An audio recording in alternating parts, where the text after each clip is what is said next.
श्री गणेशाय नमः। राधे राधे।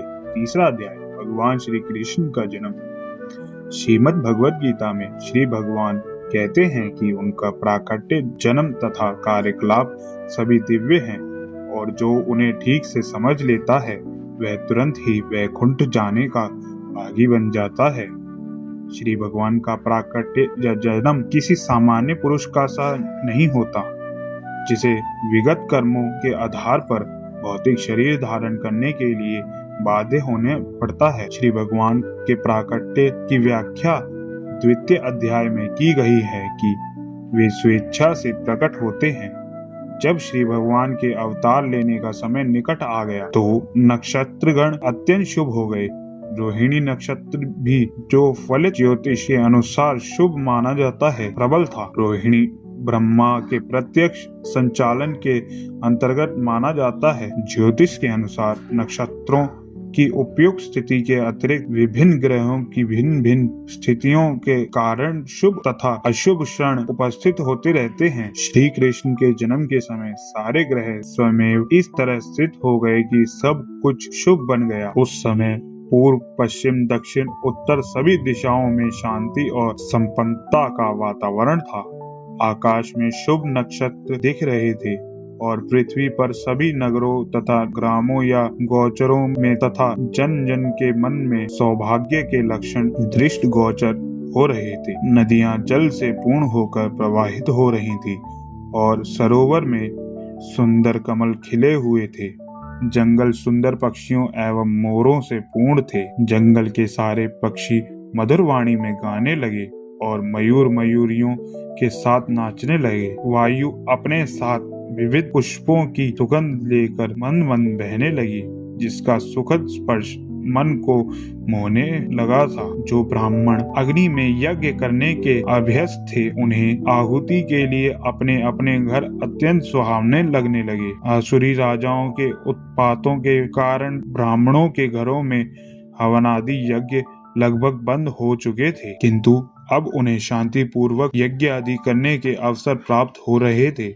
यज्ञों पर प्रतिबंध लगने के कारण ब्राह्मण मनसा वाचा कर्मणा अत्यंत दुखी थे, किंतु श्री कृष्ण के जन्म के समय उन सबके मन स्वयं प्रसन्नता से पूर्ण हो गए, क्योंकि उन्हें आकाश में श्री भगवान के जन्म लेने की घोषणा करने वाली दिव्य वाणी गूंजरित होती सुनाई दे रही थी। गंधर्व और किन्नर लोक के वासी गाने लगे तथा सिद्ध और चरण लोक के वासी श्री भगवान की सेवा में प्रार्थनाएं करने लगे।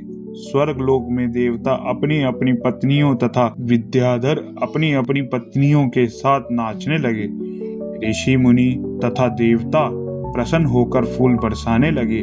समुद्र तट पर हल्की हल्की तरंगों की ध्वनि सुनाई दे रही थी और समुद्र के ऊपर आकाश में बादल थे जो मोहक गर्जना करने लगे थे। जब ऐसा संयोग उपस्थित हो गया तो घट घट वासी भगवान श्री विष्णु अंधेरी रात में श्री भगवान के रूप में देवकी के समक्ष प्रकट हुए, जो एक देवी जैसी लगती थी। उस समय भगवान विष्णु के प्राकट्य की तुलना रात्रि के समय पूर्व दिशा में उदित होने वाले पूर्ण चंद्रमा से की जा सकती थी। यहाँ यह आपत्ति उठाई जा सकती है कि चूंकि श्री भगवान श्री कृष्ण अष्टमी के दिन उत्पन्न हुए, अतः उस दिन पूर्ण चंद्रमा उदय हो ही नहीं सकता।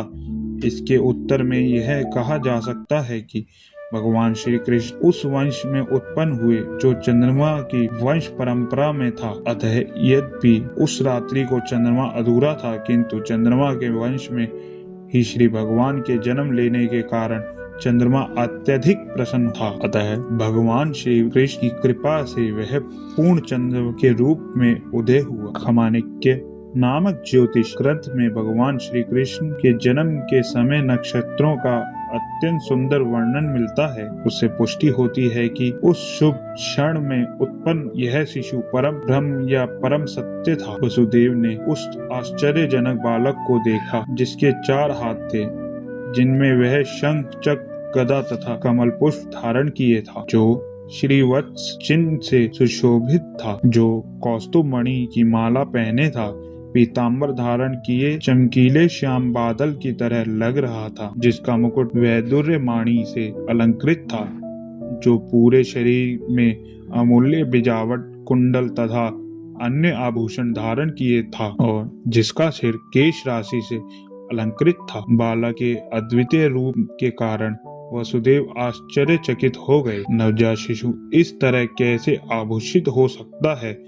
अतः वे समझ गए कि अब भगवान श्री कृष्ण प्रकट हो गए हैं और इस अवसर पर वे अभिभूत हो गए। वसुदेव ने विनती भाव से आश्चर्य प्रकट किया कि यद्यपि वे भौतिक प्रकृति द्वारा बुद्ध सामान्य जीव हैं और ऊपर से कंस द्वारा बंधी हैं, तो भी सर्वव्यापी भगवान विष्णु या श्री कृष्ण अपने मूल रूप में उनके घर शिशु रूप में प्रकट हुए हैं। कोई भी संसारी बालक आभूषणों एवं सुंदर वस्त्रों से सजकर चार भुजाओं सहित और श्री भगवान के समस्त चिन्हों से युक्त उत्पन्न नहीं होता। वसुदेव बारंबार उस बालक को निहार रहे थे और विचार कर रहे थे कि इस शुभ वेला को किस तरह मनाएं। वे सोचने लगे, सामान्यतः जब पुत्र उत्पन्न होता है तो लोग उस अवसर पर खुशियां मनाते हैं और एक मैं हूँ कि मेरे बंदी होते हुए श्री भगवान ने मेरे घर जन्म लिया है। मुझे तो इस शुभ उत्सव को बारंबार मनाने के लिए तैयार रहना चाहिए। प्रेम से बोलिए राधे राधे और देखिए